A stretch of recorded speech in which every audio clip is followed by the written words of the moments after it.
normal for hubs to be exposed metal like this and rust, but they're supposed to be wheel covers that we're supposed to get eventually, but we haven't, and there's no estimate on when we're getting that. Same goes for the full self-driving. Elon said it could be a few months or more because they got to prioritize the rest of the Tesla fleet for the new generation autopilot.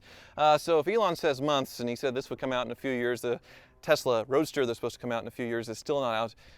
Who knows when this thing will actually get autopilot and full self-driving. And it's something that you can subscribe to and pay $99 or $199 a month. So at that math, $8,000, even if I had it right now, it would take 3, 5, 7 years, depending on how they price it, to recover that cost. And then there was the power share I was talking about, the home power, the backup generator for this. Well, Tesla makes you have it installed by a certified Tesla installer, and there's a long wait, and they're quoting out $6,000 to $8,000 in some cases. One person I think said $6,500 after a decent wait, and he was very proactive in signing up, which is a 1 to 2 day job, and Tesla provides the hardware, that is the power share, to plug it in. So it's simply an electrician wiring up this to work on the house, on the existing infrastructure, not many extra parts. So 1 to 2 days of work at $6,000 to $8,000 means Tesla is probably marking this up to recover their costs. I don't know that for sure,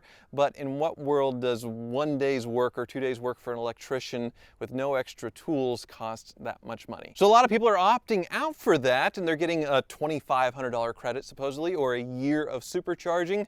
And one of the things you can buy is the Cyber Tent, the really cool Cyber Tent to go across the back here, and that is $3,000. So you get a $2,500 credit, $3,000 for the tent. I wonder what their cost is on the tent. Could it be $500? Would that be the cost on the tent? Or maybe $300 so they still make a little bit of money? This is me just guessing, I don't know, but you kind of see where I'm going here, where all this sort of feels like, it just feels scummy. It feels like used car slimy dealer stuff when this is a new car dealer and I'm paying for the privilege of being their beta tester, not getting the tech of full self-driving, wheel covers, a light bar, any of the gimmicks, and paying extra for the privilege.